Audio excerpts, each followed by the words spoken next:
Admiral Canaris absolutely rejected political assassination as a means. His religious convictions enjoined him from even considering such methods. I remember well the occasion when he indignantly informed me that Hitler had assigned him to the job of assassinating Winston Churchill. He had turned the job down, he said, just as he did when ordered to eliminate the escaped French General Giraud. I can state with certainty that Abwehr 11, the sabotage branch headed by General Lahoussen, was employed only for destroying or crippling vital military objectives in the enemy's rear. The Soviet KGB and its predecessors did not share these compunctions. The organization was responsible for the liquidation of unwanted individuals, in addition to espionage and sabotage activities. Canaris's Abwehr organization collected not only military, but political intelligence as well. This was channeled through the OKW, to which his agency was subordinated to various authorities, such as the Foreign Ministry and the War Department. He himself had a number of very high-level personal political contacts abroad, and he used to pay frequent visits to them. Even during the war, he maintained his excellent contacts in the Spanish and Portuguese governments. One consequence of this was that in 1940 he was sent to Madrid to persuade the Spanish to declare war. He told me at the time that he thought the total effect of any Spanish declaration of war would be minimal, a view General Halder shared. Canaris believed it would bring Germany fresh burdens rather than relief, and quite apart from that, it would slam one more door between us and the rest of the world, which to an intelligence chief was a matter of personal importance. He was very relieved at the failure of his mission. The latter part of 1940 was taken up with preparing for our invasion of Greece, which was planned for the spring of 1941, using Bulgarian territory as a jumping-off place. After the Führer directive had been issued for that operation, we turned our detailed attention to the coming Russian campaign. I myself was preoccupied with logistic problems, the details of reserves and transportation, and later with the basic objectives of the army groups. Hitler launched his invasion of Russia on June 21, 1941. In its early weeks, it was obvious that we had caught the Russians off balance, and there was jubilation at Hitler's headquarters as the front line advanced further and further into Soviet territory. Within our army's general staff, a special branch had been set up under Colonel Eberhard Kinzel to control intelligence on the Russian front and contiguous areas. Kinzel, however, found it difficult to get along with General Halder, as entries in Halder's diaries indicate, and he failed to adapt his intelligence organization to keep pace with the rapid war of movement that characterized the early months of the campaign. The outcome of Halder's dissatisfaction with Kinzel, as I have mentioned, was that on April 1, 1942, I was appointed to succeed him as head of Foreign Armies East. The general military situation by early April 1942 was this. We had succeeded in stabilizing our front line in the important sectors held by Army Groups Centre and North, where the front had been dangerously weakened during the disastrous winter months. The setbacks there had led to considerable loss of ground, and much equipment had been lost in the retreats. But far worse was the effect of the winter crisis on the German soldier, who after 2 years of victorious advance had for the first time experienced a setback, if not an outright defeat. Even though the real culprits were the severe weather conditions together with an initial shortage of winter equipment and greatly reduced divisional strength, there were bound to be dangerous psychological results. But it was not only for psychological reasons that we had to regain the initiative as soon as possible. There was a real military threat. The Soviet counter-offensive, which began in November 1941, and came as no surprise to Foreign Armies East, showed that Stalin was not adverse to switching strength from the Far East to relieve the pressure on his Western Front if need be. Moreover, the winter fighting had displayed the Russians' capacity for improvisation.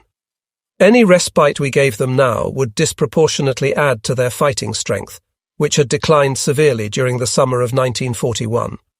If we could not take the offensive, the conflict would be infinitely prolonged, and with it would emerge the danger of war on 2 fronts. We could not expect the intervention of strong American forces to be delayed later than 1943.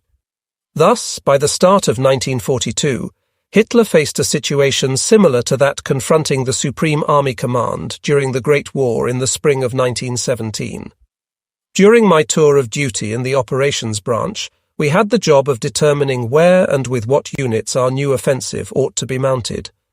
We concluded that despite every effort on its part, the Wehrmacht and its supporting armaments industry would not be able to replace manpower and equipment losses fast enough to justify launching an offensive along the entire length of the Eastern Front, from the Crimea in the south to Leningrad in the north.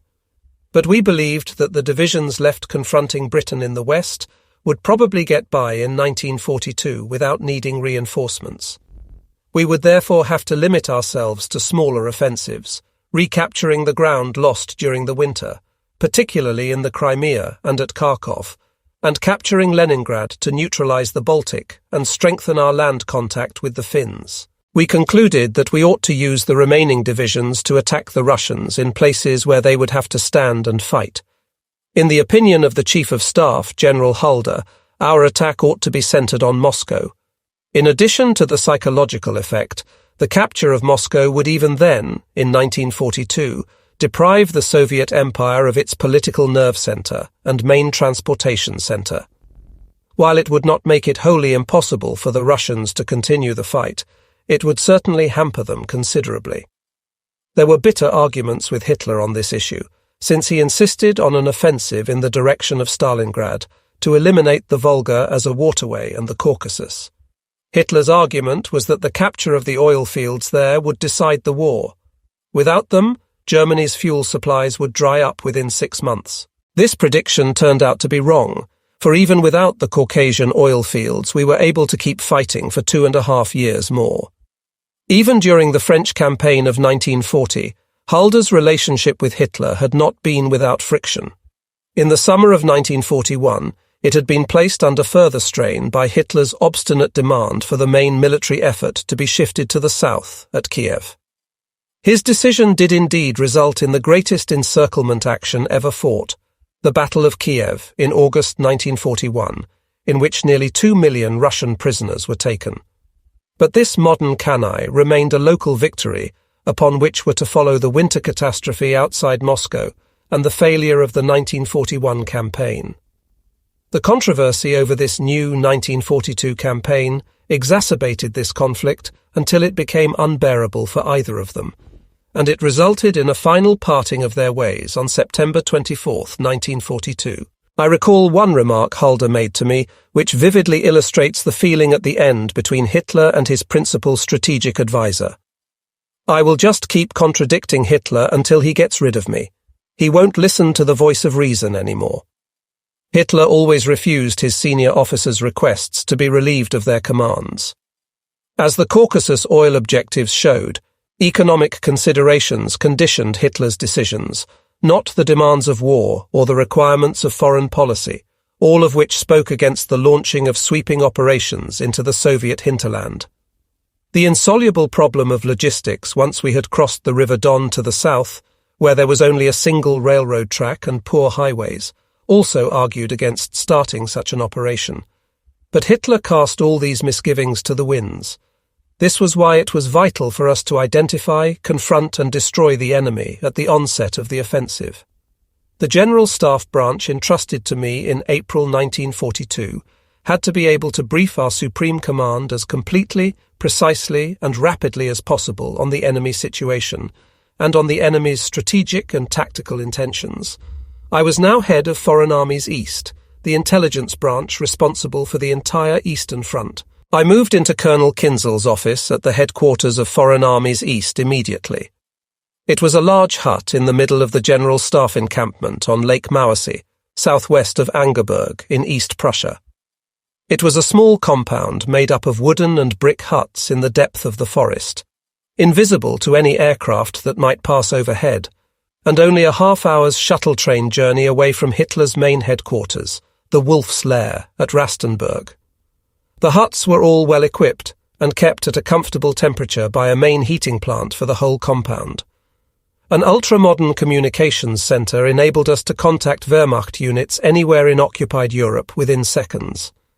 My office was in the hut directly opposite General Halder's living and office quarters. Its centre was filled with a big map table, and my own desk was in an alcove at one end, illuminated by powerful lamps that caused anybody who came within range of them to perspire. In peacetime, the branch's job had been to build up the most comprehensive picture it could of the defence and armaments potential of the eastern countries under its surveillance. This was done in conjunction with other agencies both inside and outside the Army's General Staff. The branch had circulated reports to keep officers and men adequately informed on conditions they must expect, for example, geological or meteorological data. Of particular value was any data we could gather on the so-called fighting quality of each enemy unit, the beginning of what we now refer to as a psychopolitical appreciation of the enemy. The information we had filed on the Soviet fighting man in this respect during peacetime was to be wholly confirmed during the first year of the Russian campaign. We had predicted that the Russian soldier would be tough and frugal, and that his modest material needs would enable him to fight on long after the battle itself was lost. We anticipated, too, that indoctrination would affect the officer corps, but not the bulk of the recruits, and this also proved correct. Moreover, we correctly predicted that when Soviet defeats occurred, the desertion rate would increase. We were not concerned solely with the Soviet Union, however. During the early war years under my predecessor, we were required to provide digests on the armed forces and equipment of all the Scandinavian countries, and on Czechoslovakia and the Balkan countries as well. We reported regularly on their fortifications, their attitudes toward Germany, and their internal political situations. In addition to compiling the order of battle reports on the regular Eastern armies confronting us, we had to conduct intelligence work against the growing partisan activity in Yugoslavia. During the early part of my office, the branch was ordered to include the gathering of intelligence on a powerful new enemy, the United States.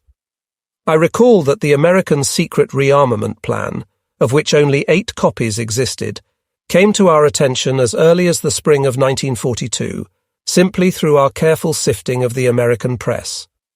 The U.S. General Wedemeyer, who had attended our staff college in Berlin from 1936 to 1938, and who was perhaps one of the most outstanding American strategists of World War II, told me in 1960 that nobody had ever established how this top-secret document came into the hands of the press.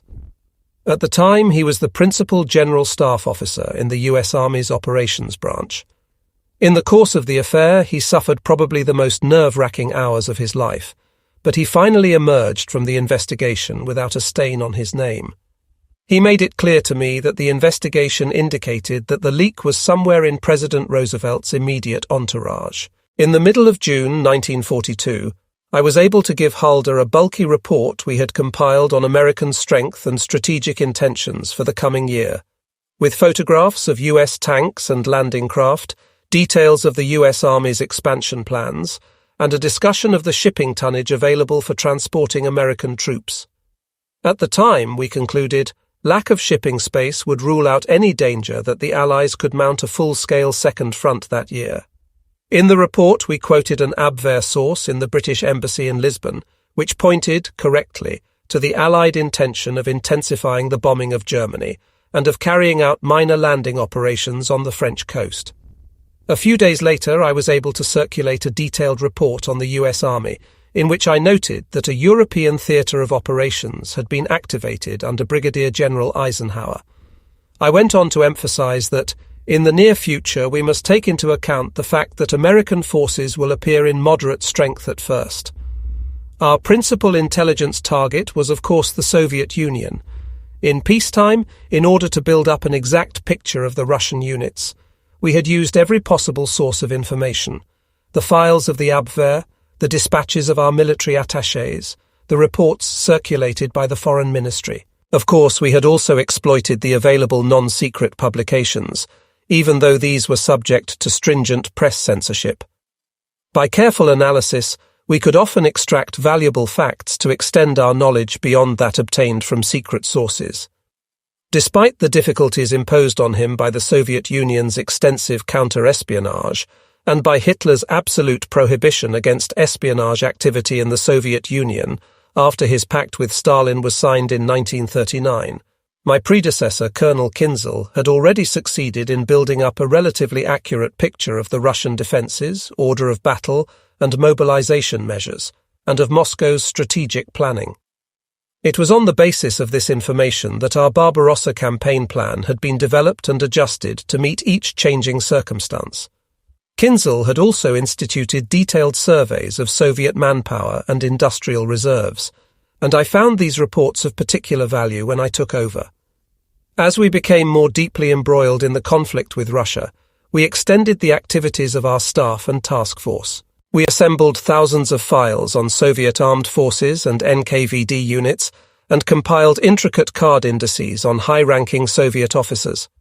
Maps were drawn indicating communications networks, radio links, poison gas depots, principal lines of advance, and the location of NKVD agents. Finally, we made detailed comparisons between German and Russian units of similar size. 7 days after I took over Foreign Armies East, I reported in detail to General Holder on the Russian forces' rate of reinforcement and their aircraft movements over the previous month, and then I discussed with him the way I proposed to work in the future.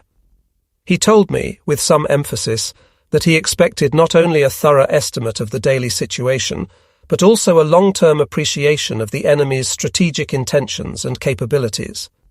This was an important innovation. In a note appended to a collection of these appreciation reports, I explained in December 1944, at the beginning of the campaign against the Soviet Union, Foreign Armies East did not issue any written appreciation reports on the situation, as the enemy's command showed that it was totally dependent on German operations and was incapable of any strategic initiative of its own. Apart from its verbal reporting, therefore, this branch was able to limit itself to underscore issuing daily digests until the beginning of the winter of 1942. When the Soviet command managed to regain the initiative on some sectors of the front at the beginning of the winter of 1941-42, the branch began to issue a daily report on enemy trends, in which some attempt was made to go into an appreciation of the enemy's probable intentions. As the war progressed, however, it became necessary for the appreciation of enemy plans, which had previously been discussed verbally each day with the Chief of the General Staff, to be set down in writing. From April 11, 1942, onward, therefore, a brief appreciation report on the enemy situation was prepared each day and circulated to the authorities concerned: Chief of the General Staff, Chief of the Operations Branch, intelligence officers at Army Group level, Luftwaffe operations staff.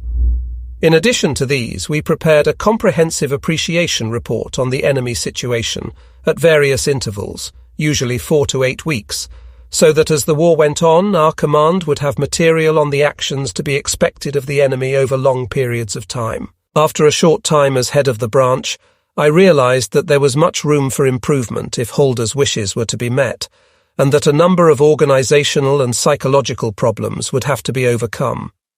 The main psychological problem was the traditional lack of regard for the military intelligence branch, particularly for intelligence procurement. I was originally not entirely innocent myself in this regard. The effects of such an attitude were evidenced by the small number of active officers in military intelligence in peacetime. The Army's organization scheme of January 1939 shows only 7 officers in Branch 12, Foreign Armies East. At Army Corps level, there was the Abwehroffizier, officer the Joint Military Intelligence Counter-Espionage officer, usually a young Army captain on a posting to the General Staff. The peacetime organization made no provision for an enemy intelligence expert at divisional level. In wartime, this position was usually occupied by a reserve officer, who often performed amazingly well. Of course, the disdain for this work was wholly unjust, as the enemy intelligence expert, especially in the higher echelons, had to think with 2 brains at once if he was to perform his assignment properly. It was not enough to know the precise military units and equipment opposing him.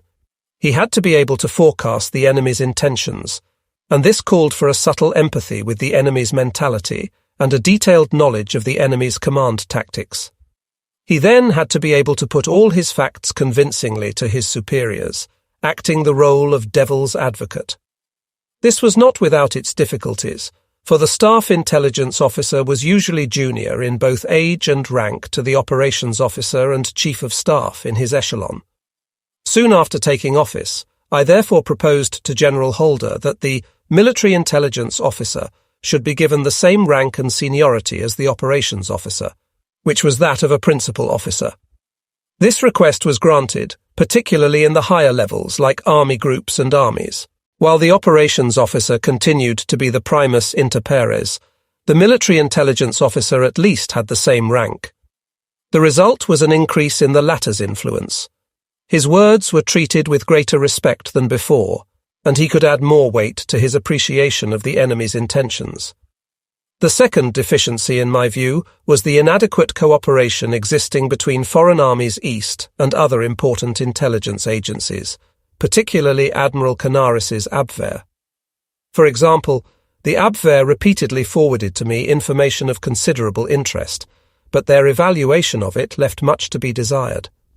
This deficiency was not caused by any negligence or lack of interest on the German side. Hitherto, the war's course had seen the initiative in German hands. Each campaign had in turn resulted in rapid and overwhelming victories for German arms. It was therefore natural, as I indicated in my December 1944 note, for the attention of the organs of military intelligence and tactical command to be primarily focused on the events of the day and the immediate future. There was little the Abwehr could contribute to this kind of work, simply because of the time it took to communicate the results of its investigations. During this period of fast-moving operations, we were largely reliant on forward intelligence and reconnaissance by the combat units themselves.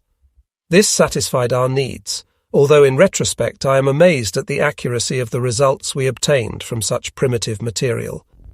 The failure of the summer campaign of 1941 ended that phase.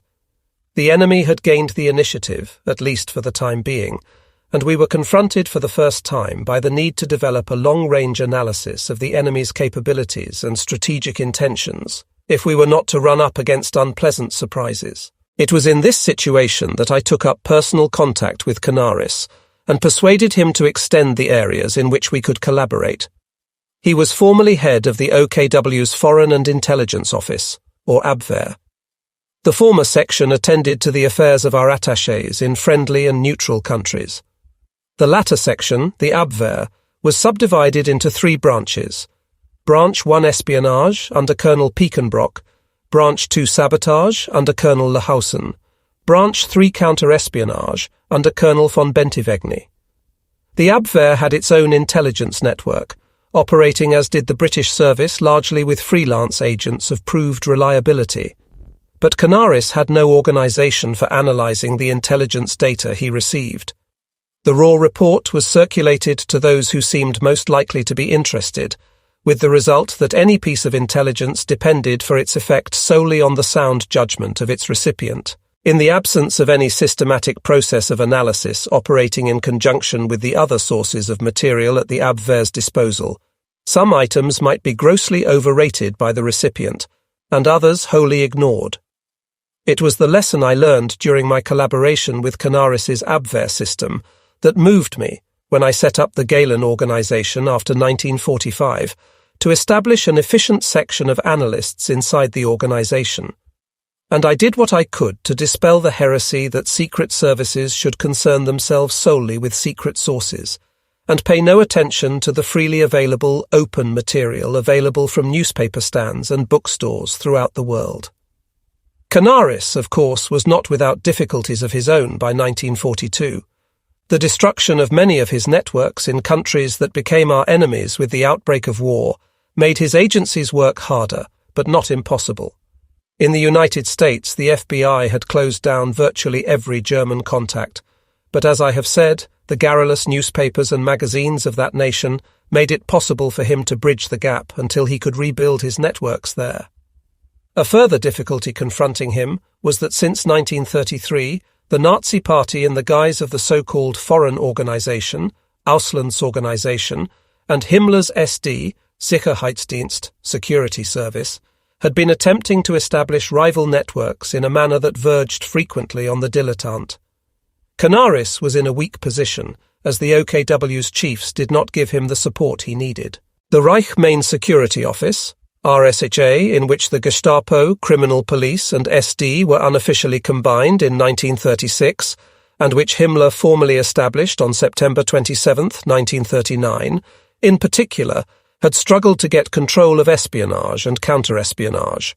In 1933, Hitler had granted the request of his defense minister that the defense ministry alone be responsible for counter-espionage and counter-sabotage operations to protect the state and its national economy and armed forces.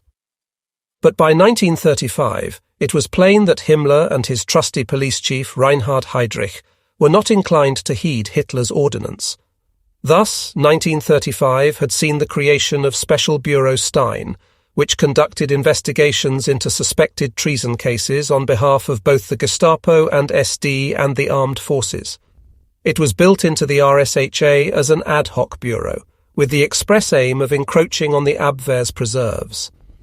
Abwehr's response was to turn its scrutiny onto Stein himself, but he fled abroad, and using the codename Pfeiffer, tried to work for the Poles and British, without enjoying much success.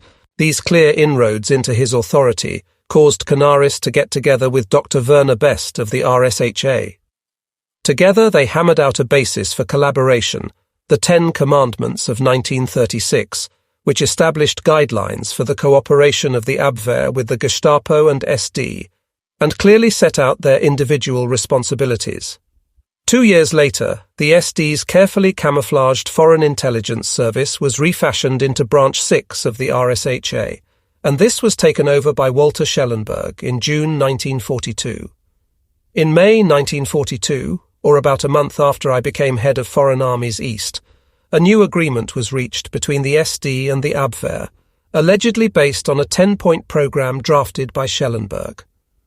The negotiations were conducted by Canaris and Colonel von Bentivegni on the one side, and the head of Branch 4 of the RSHA, Heinrich Müller, on the other. It was only now that the SD's espionage activity abroad became legal, and Canaris had to concede its permission to undertake military intelligence work abroad as well.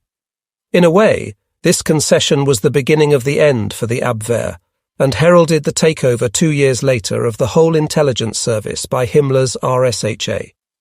Without doubt, Walter Schellenberg was the driving force behind the SD's struggle for ascendancy in espionage and sabotage operations. Canaris always warned me that Schellenberg was a dangerous adversary, but he was a man of clever and winning ways, and many people spoke of his knack for intelligence work. I heard that he had gotten along well with Canaris's man during the years of cooperation between the Abwehr and the state police authorities. But all that changed when Schellenberg became head of Himmler's intelligence service. Canaris, high-principled as he was himself, probably took Schellenberg's loyalty for granted. I saw that my first task was to establish closer contact between Canaris's Abwehr networks and the various military commands. In peacetime, apart from informal contacts within the Defense Ministry, the Abwehr had been linked to the military commands only at the military district level, in the person of the Abwehroffizier officer. With mobilization, even this tenuous link went by the board, as the Abwehroffizier now had to act purely as the enemy intelligence officer at the forward headquarters of the Army Corps concerned. Canaris's organization operated highly mobile forward intelligence and reconnaissance units under 3 control stations, codenamed Wally 1, Wally 2, and Wally 3, each with a different kind of mission. I requested him to place his Abwehr units on the Eastern Front under my control, with the exception of the Wally 2 units, that is, the sabotage commandos, which I wanted nothing to do with in view of the overall situation.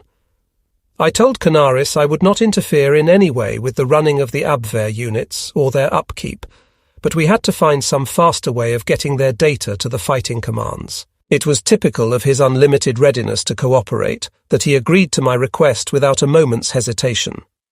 My first step was to transfer the control station W Alley 1 from its present site east of Warsaw to Nikolaiken, about 20 miles from the main field headquarters of the Army, OKH, at Angerburg, so that the contact between the secret intelligence units and my branch, Foreign Armies East, would be as immediate as possible. Wally 1, commanded by Major Hermann Baun, controlled the agents and special reconnaissance units operating along the whole Eastern Front. Baun himself was an undersized, brown-eyed, Russian-born German who spoke accent-free German and Russian like a second mother tongue. He remained in control of my intelligence procurement operations until the end of the war and beyond.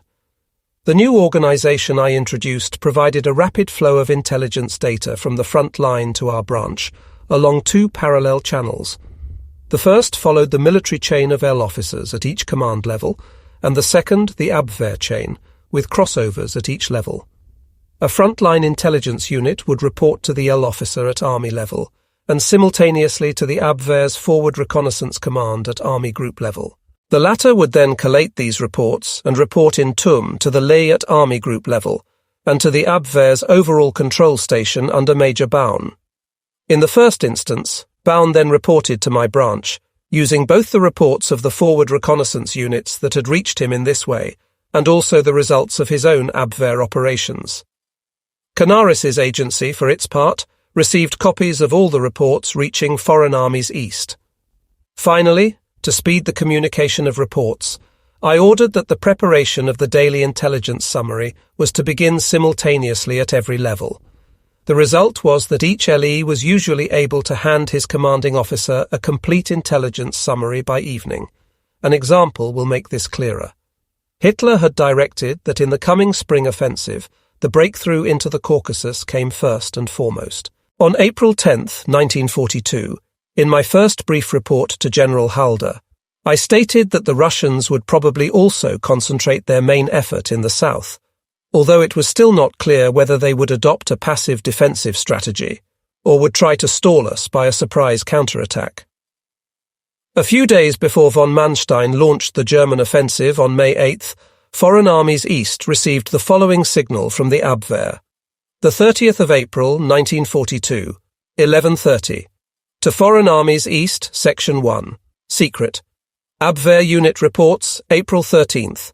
Member of Central Committee, Nosenko, has told editor of newspaper Pravda in conversation from Kibyshev that in the 1st joint session of the Central Committee's Presidium with the High Command, it has been decided to snatch the operational initiative from the Germans before they can launch their offensive. It was decided to go over to the offensive with the Red Army first on occasion of May Day festival.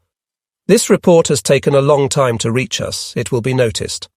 I showed it to General Halder on May 2nd. By then there were other indications that the Russians were planning to spoil our attack.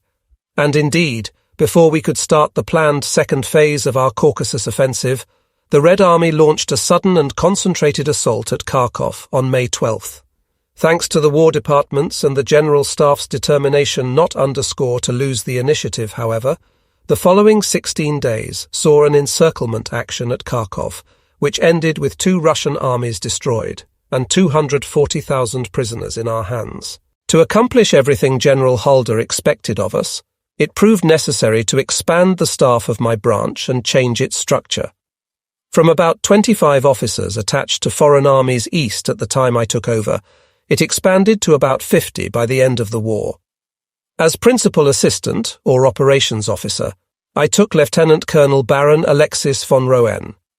Von Roen was a tall, fair-haired, bespectacled Bolt, with the superior air of a schoolmaster addressing pupils on a matter which was far beyond their comprehension. He could be very sarcastic to those he considered his intellectual juniors, but he was a fanatical enemy of the Bolsheviks and spoke a fluent and cultivated Russian, as well as passable French and English. I subdivided the branch into 3 groups. Group 1 was under Major Heinz Danko-Herre, a tall, athletic officer with fading blonde hair, who, like von Roena, was a highly qualified Russian-speaking staff officer. This group was responsible for the daily enemy intelligence digest. Group 1 was again subdivided into 1 subgroup for each of the army groups on the Eastern Front. Group 2, under Major Kuline, dealt with long-term assessment of the enemy's position. It assembled information from other agencies and analyzed the facts necessary for an evaluation of every aspect of the enemy's capacities relating to war, for example, manpower, arms production. The group owned a magnificent library of books and documents from all over the world and kept permanent files of statistics which were brought constantly up to date. After the German defeat in 1945, this collection formed the starting point for my colleagues and myself when we established the Gehlen organization. Group IL, which was run by a Captain Peterson under the supervision of von Roene, consisted of our experts on Russia. They were a remarkable group, shrouded in an air of conspiracy, and with a penchant for throwing drinking parties on the most tenuous of pretexts. They had an ill-deserved reputation for sloth, but in fact their accomplishments were many. Most of them were Baltic Germans or Germans who had been born in Russia. They knew the terrain, and to them Russian was a second mother tongue. Among them were many outstanding Russian experts, for instance Wilfried Strickfeldt, a 45-year-old former Tsarist officer born in Riga, who had fought against Germany in the Great War. The group was responsible for all translating and the considerable Russian interpreting work in the prisoner interrogation camps, for example. Russian military manuals and documents were translated and circulated to our own field commands. On one occasion, in July 1943, we captured a Smersh counter-espionage manual advising Russian units how to detect parachutists, radio operators, saboteurs, and other German espionage agents.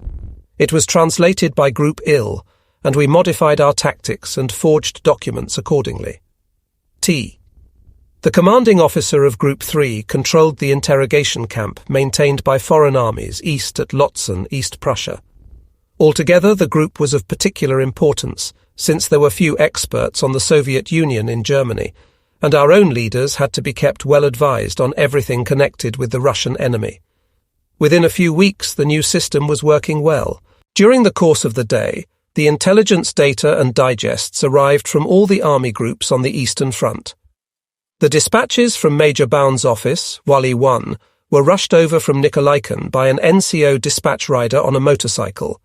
Baun himself was rarely seen at Angerburg.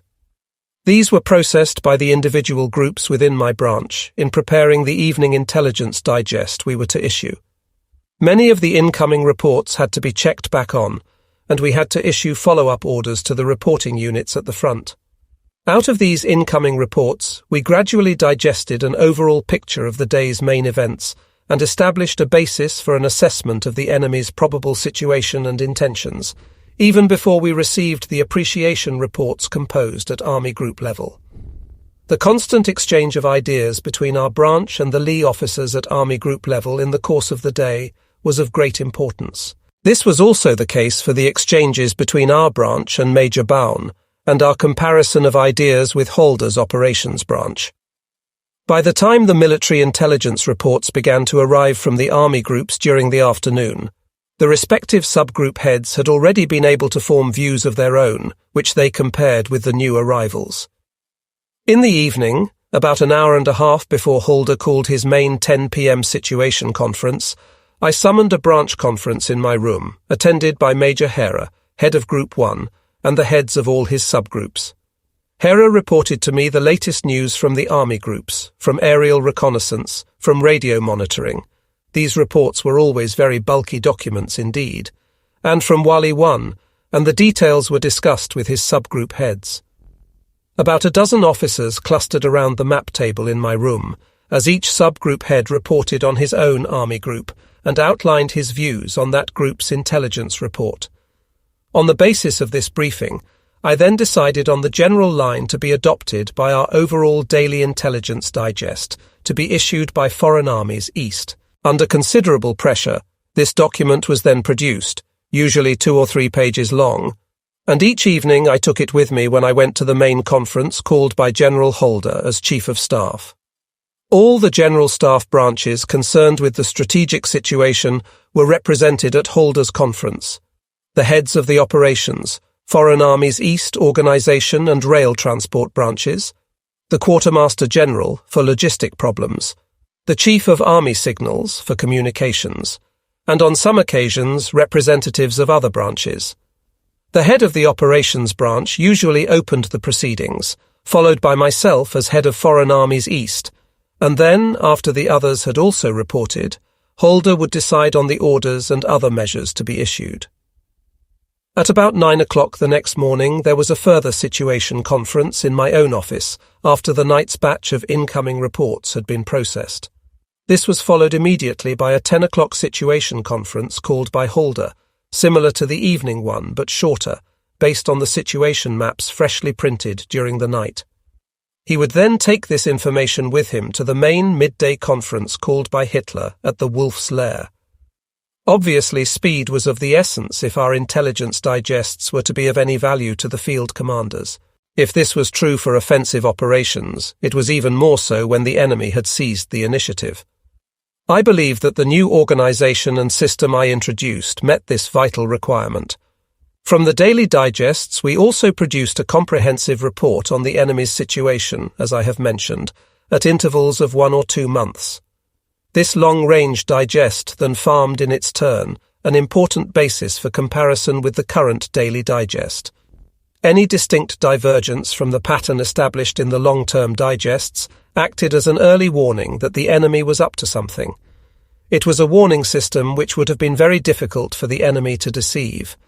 Any palpable increase in the rate of sabotage incidents, or an increase in partisan activity, or a sudden concentration of espionage operations in certain areas acted as an immediate alarm signal to my branch.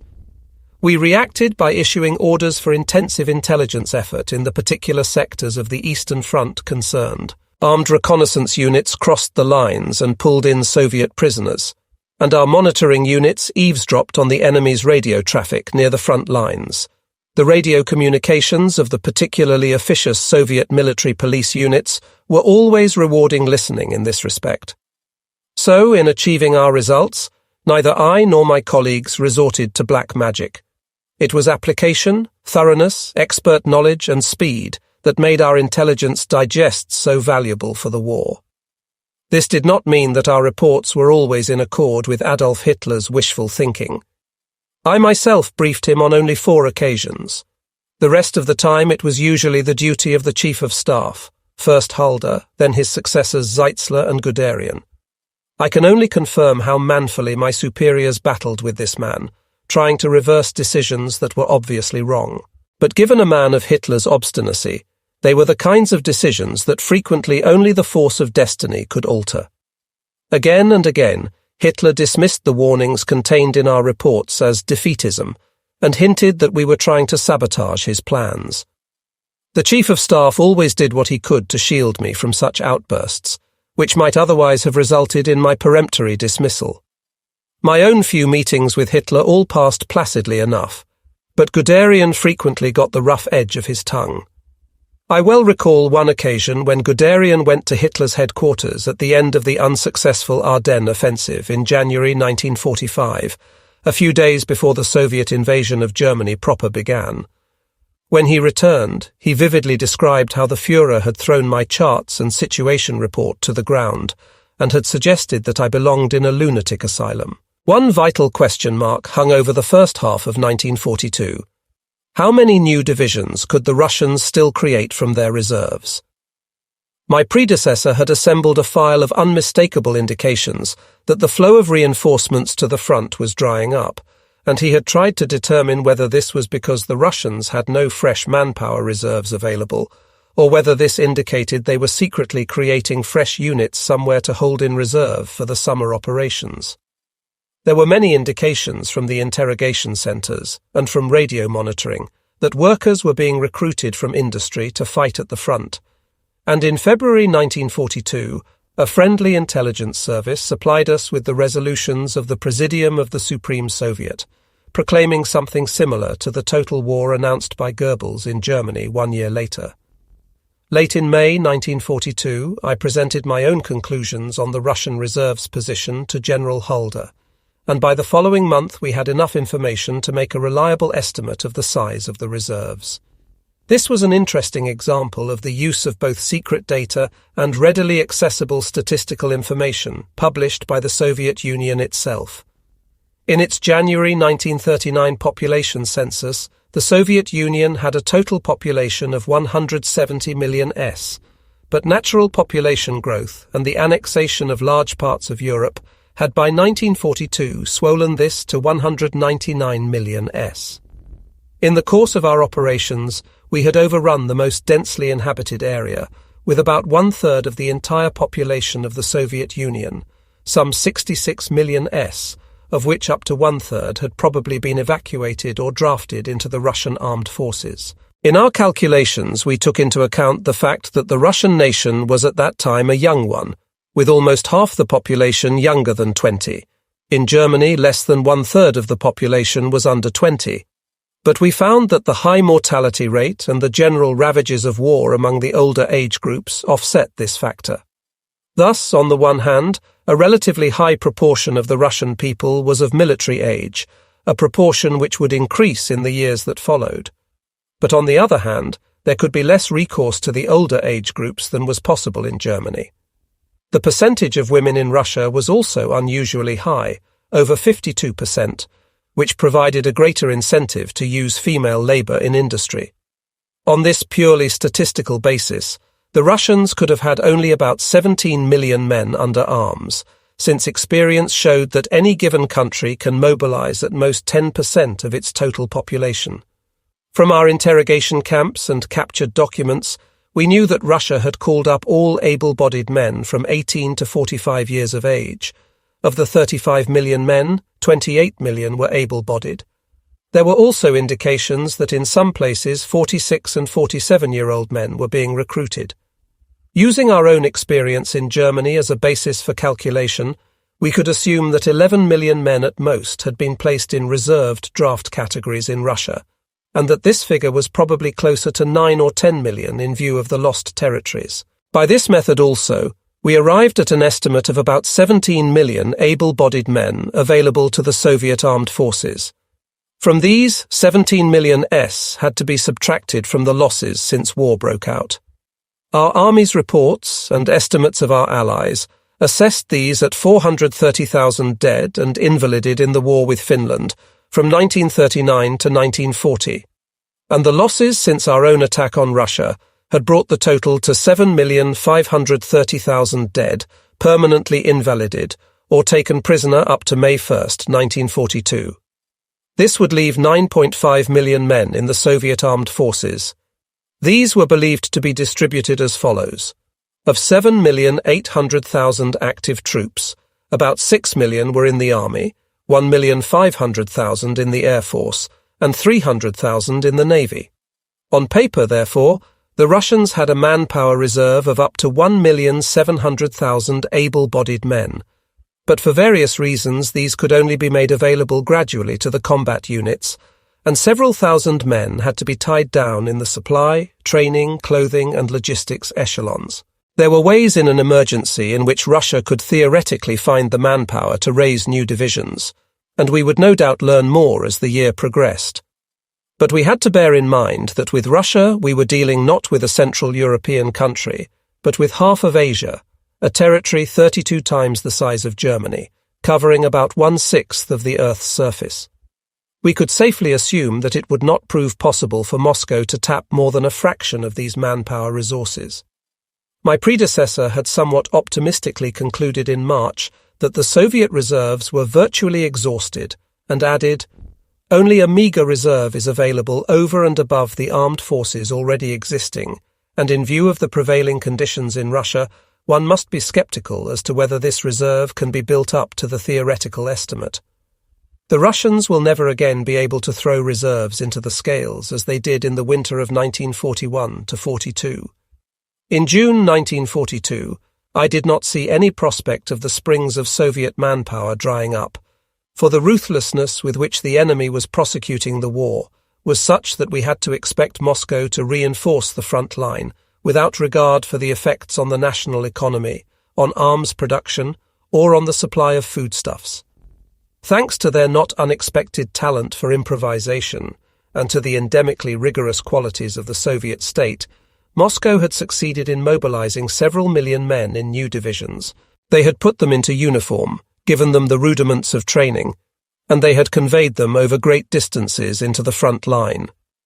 Thus, we now found just as many Red divisions confronting us, despite their disastrous losses at Kiev, Vyazma and Bryansk, as there had been when we launched our attack, and the Red Army appeared to be maintaining its frontline strength of 4,500,000 attained in January 1942.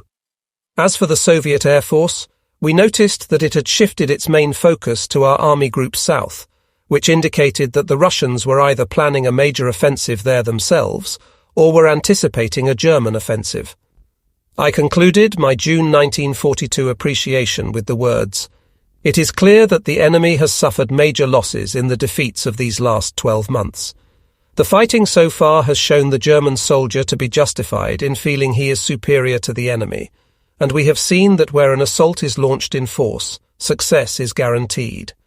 But the enemy's numerical superiority in manpower and equipment must not be underestimated. If we are to carry the impending operations in the East through to final victory, we shall have to make a supreme effort." Far more crucial to the Soviet position were its dwindling supplies of vital raw materials. I endeavored to make this plain in a paper delivered to our staff college late that summer. With the loss of the Donetsk coal-producing region, Russia was entering a major industrial and transportation crisis. By 1942, had war not broken out, total Russian coal output would have reached about 200 million tons a year, but now they would not obtain more than 80 million tons.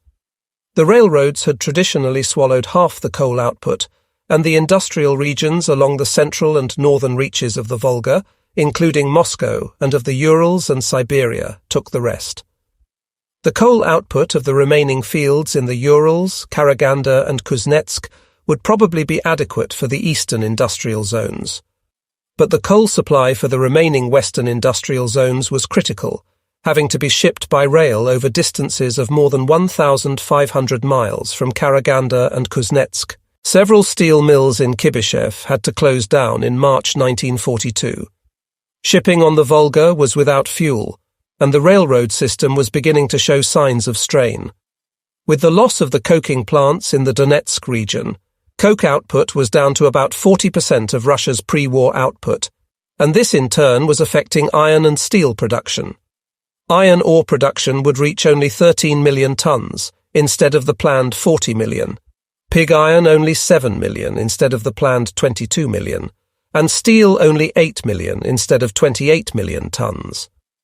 Soviet arms production was also likely to suffer from other raw materials shortages. We knew that the output of manganese ores in the Urals and western Siberia was inadequate for the local steel industry, and that manganese was having to be transported north from Kyatura in the Caucasus. But the Caucasus was the objective of our summer offensive, and its capture would have a severe effect on Soviet steel production. Furthermore, the second richest veins of tungsten and molybdenum in Europe, after those in Portugal, were also in the Caucasus, at Tirny Aus in the Elbrus Mountains south of Pyatigorsk, with a 1941 output of 700 tons of tungsten concentrate and 450 tons of molybdenum concentrate. These ores were also processed in the Caucasus. The smelting works were located at Sestaf-Oni in Georgia. V calculated that the loss of ferrous alloy production at Sestaf-Oni would reduce high-grade steel production for the arms industry by at least 30%. As far as petroleum production was concerned, we did not expect the loss of the Caucasian oil fields to have much effect on Soviet fighting capacity until mid-1943, as there had been extensive stockpiling in central Russia. Similarly, Russia had devoted considerable effort to developing independent sources of natural and synthetic rubber. We had overrun her most important plantation areas for natural rubber, and 2 of the 3 original synthetic rubber factories had been evacuated, but 4 or 5 more were known to be opening up, and we believed the Soviet Union could meet all its war needs with a probable output of 80,000 tons a year. Finally, we also had to take into account the increasing rate of deliveries of arms and materials from the United States. The transportation of large quantities of war equipment, such as trucks, anti-tank and anti-aircraft guns, shells and bombs, together with tanks and aircraft, had built up initially through Persia. From November 1941 onward, however, the Allies had been making increasing use of the Arctic Sea route to Murmansk. According to prisoners captured during attacks on the Allied convoys, the ships carried foodstuffs, tanks, aircraft engines, guns and ammunition, By July 1942, the Allies were estimated to have shipped no fewer than 2,800 tanks to the Soviet Union, and our intelligence suggested that about 30 armoured brigades had put in an appearance on the Eastern Front, equipped with British and American tanks. The Russian troops were not very happy with the quality of these tanks, as they were inferior to the Soviet T-34 in every respect, and with their narrow tracks their cross-country performance was poor. Moreover, their engines could not comfortably digest the low-grade fuels common in the USSR. British and American aircraft had also been severely affected by oil freezing in the sub-zero temperatures. The Russians considered their own makes far superior. By this time, Hitler's major offensive toward the Caucasus was well underway. Voronezh had been captured, our armies had advanced along the Don, and the Volga had just been reached south of Stalingrad. In my view, our forces would shortly succeed in overrunning the oil fields of the Caucasus and consolidating our position on the Volga before winter set in, although we had to expect strong resistance. As early as July 12th, the Russian High Command had created the Stalingrad Front under Marshal Timoshenko, and on the 15th I briefed General Halder on the new Russian forces appearing in the Eastern Front and on agents' reports that the enemy was preparing for a determined defence of Stalingrad itself. On the following day, Halder and Heusinger discussed with me the probable scale of the coming battle and to what extent time was in our favour.